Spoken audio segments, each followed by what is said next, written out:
Hi, everybody. This is Silvio Canto in Dallas, Texas on Saturday, May the 17th. And welcome to our commentary. Well, the big story, and it's going to get bigger because I think that, it's just a huge story. And that is this audio recording between what was then a special counsel, Robert Hurr, and President Biden. You may remember the story. Uh, the Attorney General appointed a special counsel to investigate the documents that they found in then Vice President's Vice President Biden's Delaware home, and also in I guess, an office that he had at a university or something. And they started the investigation. Not only did they find Vice President documents that he had as Vice President, but also some documents going back to his Senate days. So obviously that's not supposed to happen. Vice presidents and senators are not supposed to be taking, confidential documents home. That's not supposed to be the case. So they started the investigation, and Robert Hur, who was a special counsel, sat down with now President Biden, and they had a interview. And then eventually he came out saying, yeah, we found a lot of problems, but we're not going to prosecute him. Because frankly, what I saw was a man who had a very bad memory, could barely keep up the conversation, and so on. So we decided not to file any charges. And of course, many people wanted to hear the audio. They didn't release it before, but now they have, or at least a portion of it. I think the larger portion may be out there already. But I read some of the parts, some of the transcripts of or at least what has been released. And it's frightening. I mean, if you think about the fact that this is not just Joe Biden, an old man. This is the president of the United States. This is the man who has his button on the nuclear, or his finger on the nuclear button. This is the man who has what they call the football, or the nuclear briefcase, with him at all times. This is a man who could get a call at 3:00 in the morning saying, hey, Mr. President, we need your authorization to fire the missiles, or whatever it may be. So it's not just an old man. It is the sitting president of the United States. So the whole thing has become quite a conversation piece. I have a post coming out about this on Sunday morning, where I ask a few questions. Who else was involved in this, what they're calling now a cover-up? Who in the White House was aware of how bad his condition was? I mean, look, those of us in the outside, those of us who were not seeing him every day, I just saw him on TV like you did. But I remember going back to the 2020 election when they had primaries. And he didn't look that sharp in the primaries either. In fact, a lot of Democrats were worried about it. And then when the campaign started, they basically, put him in the basement of his house. He didn't do press conferences. He never actually had a full-blown open press conference with every member of the press, not just the ones they selected. And then once he became president, there were some press conferences, but he didn't look very good at these conferences. And he could never really answer questions in a very logical way. And you could just see a man deteriorating. Many of us were asking the question, what's going on? And of course, it all exploded for the country to see when they had that debate in June or whenever it was between former President Trump and the current President Biden. So I don't know what's going to happen, but I do believe that there has to be some explanation of who knew what. And I would also like to know who was running the country, because I don't think that man was running the country. I mean, look, I'm starting to feel sorry for Joe Biden, because I think he was being used. Somebody was running the White House and simply using Joe Biden as a storefront to do whatever they wanted to do. I mean, he signed a bunch of executive orders. He signed...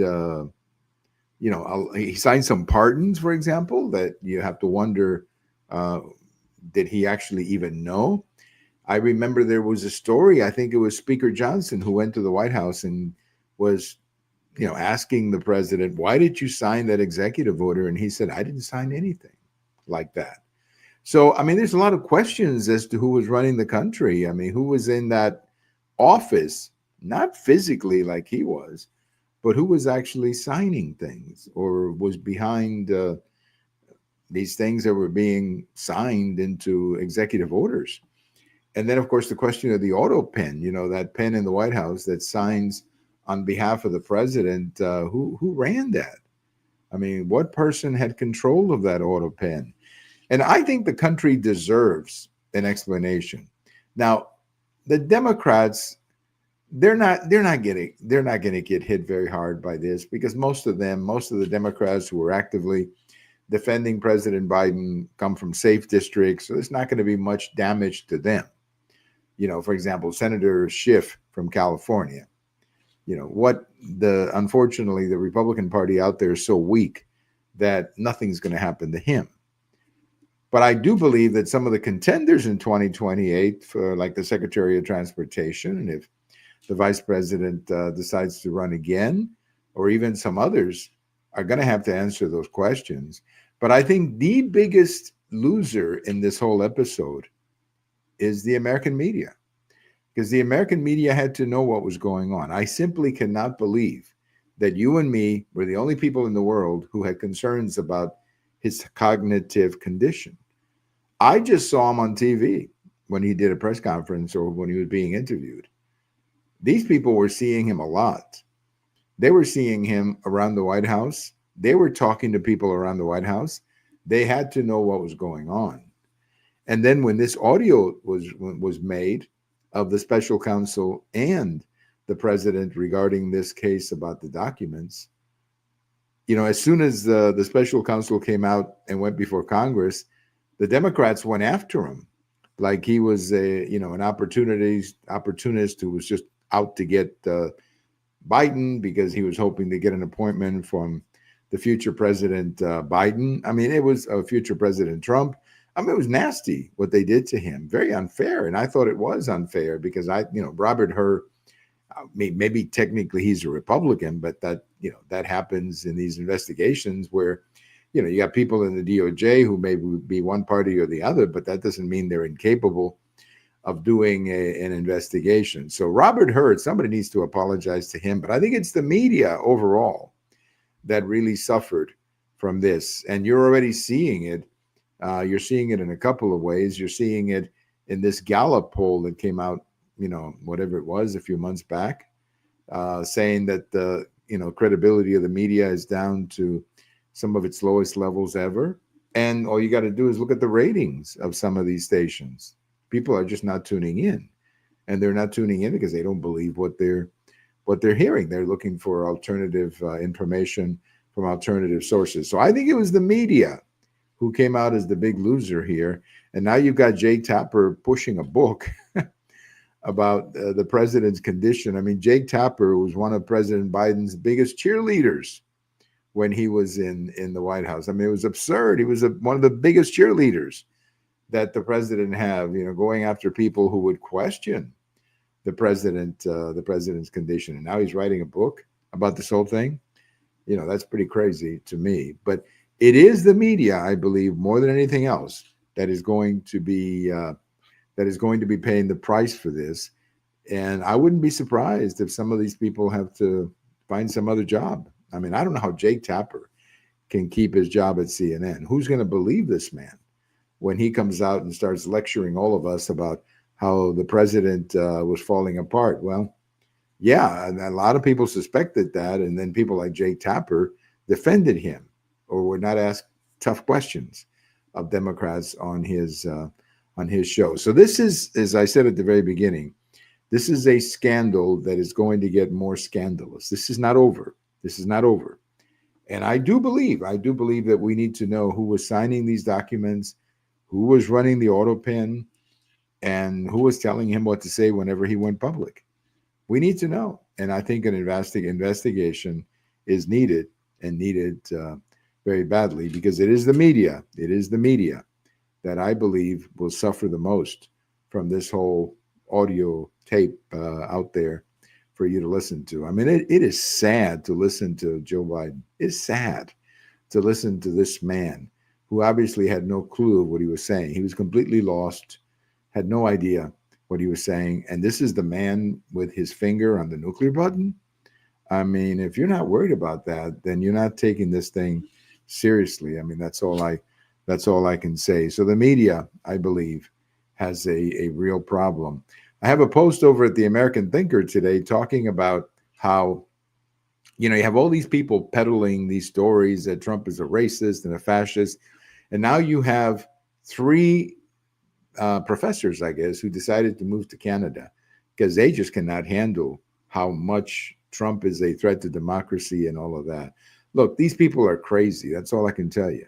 And they've become nothing but the boy who cried wolf. In this case, the boys and girls who cried racism. And honestly, nobody's paying attention to them because this is a worn out record. I mean, nobody buys into this. Nobody believes that Trump is Hitler. And these comparisons to the 1933 election in Germany that put Hitler in power and the 2024 election, it's just nonsense. It's just nonsense. There is no such connection. It's just total, complete nonsense. I mean, you can dislike Trump. You can criticize Trump. I've been critical of Trump. I've been critical of Trump many times. For example, I think this whole story about the airplane is a mistake. The airplane that they're talking about, the Qatar, the airplane, I think that's a mistake. He should not accept it. But I have the courage to criticize him whenever he needs to be criticized. But some of these people are so invested in Trump derangement syndrome that they just cannot say anything or see anything other than the worst possible scenario. I mean, these people are sick, and they're just like the boy who cried. Remember the boy who cried wolf? Yeah, nobody paid attention to him. Well, these people, nobody's paying attention to them either because, after a while, calling Trump Hitler, and after a while, it doesn't mean anything. You're just like, again, the boy who cried wolf that nobody is paying attention to. Well, there was not a case or decision. There was a ruling, or not really. I'm not even sure what to call it. But the Supreme Court basically sent back to the Fifth Circuit, which is, by the way, where I am here in Texas. It includes Oklahoma, Texas, Louisiana. And they sent it back here because they want some clarification on due process. Exactly what due process do these people, these Venezuelan who are being deported on the basis of not just Venezuelans, but these illegals who are being deported on the basis of the Alien Act or whatever. What exactly is the due process? And the Supreme Court is saying 24 hours is too short. Can you refine it and come up with a better answer? So I think that's what's going to happen. The Fifth will come up with a compromise date, 7 days, 14 days, whatever they come up with. And then they'll send it back up to the Supreme Court. And the Supreme Court will say, okay, we're okay with that. He can deport them, but there has to be some due process. I think that's where this is headed. And, so I think we'll see a ruling on all of that pretty soon, maybe here in a week or so. So that one was completely misreported. A lot of people were saying, I saw the headline, that the Supreme Court had gone against Trump. No, the Supreme Court never decided on the constitutionality of this Alien Act. It simply said, you got to send it back to the Fifth. And you have to clarify what you mean by due process. That's all they ever did. By the way, just a quick note here at the end. There's a great baseball series going on right now here in the Dallas area. The Houston Astros are in for a 4-game series. There was a split of the first 2 games. Saturday night, there's game 3. Sunday afternoon is game 4. It's great baseball. Great baseball. Lots of passion between Rangers fans and Astros fans. So it's just great to watch. And I intend to watch the game today, and I intend to watch the game on Sunday. Great baseball. There's nothing like a little passion in a baseball series. That's why I love these regional series, because you got fans living 4 or 5 hours away from each other who really get into the game, and that's good for the game, and it's good for the fans as well. Thank you for listening. This is Silvio Canto in Dallas, and we'll talk to you later. Bye bye, everybody.